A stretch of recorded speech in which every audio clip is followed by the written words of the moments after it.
श्री कृष्ण कहते हैं, धूल की तरह उड़ती हैं अफवाहें पार्थ, पर सत्य जानने के लिए सब्र करना पड़ता है।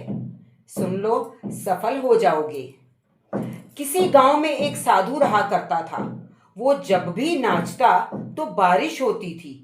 अतः गांव के लोगों को जब भी बारिश की जरूरत होती थी तो वो लोग साधु के पास जाते और उनसे अनुरोध करते कि वो नाचे, और जब वो नाचने लगता तो बारिश जरूर होती। कुछ दिनों बाद 4 लड़के शहर से गांव में घूमने आए। जब उन्हें यह बात मालूम हुई कि किसी साधु के नाचने से बारिश होती है तो उन्हें यकीन नहीं हुआ।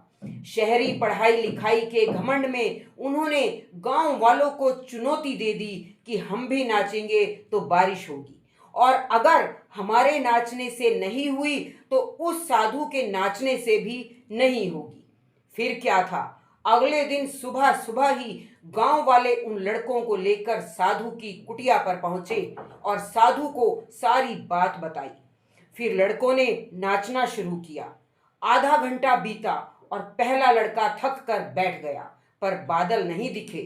कुछ देर में दूसरे लड़के ने भी यही किया, और 1 घंटा बीतते बीतते बाकी दोनों लड़के भी थक कर बैठ गए, पर बारिश नहीं हुई। अब साधु की बारी थी। उसने नाचना शुरू किया। 1 घंटा बीता, बारिश नहीं हुई। साधु नाचता रहा। 2 घंटे बीते, बारिश नहीं हुई, पर साधु तो रुकने का नाम नहीं ले रहा था। धीरे धीरे शाम ढलने लगी कि तभी बादलों की गड़गड़ाहट सुनाई दी और जोरों की बारिश होने लगी। लड़के दंग रह गए और तुरंत साधु से क्षमा मांगी और पूछा, बाबा, भला ऐसा क्यों हुआ कि हमारे नाचने से बारिश नहीं हुई और आपके नाचने से हो गई?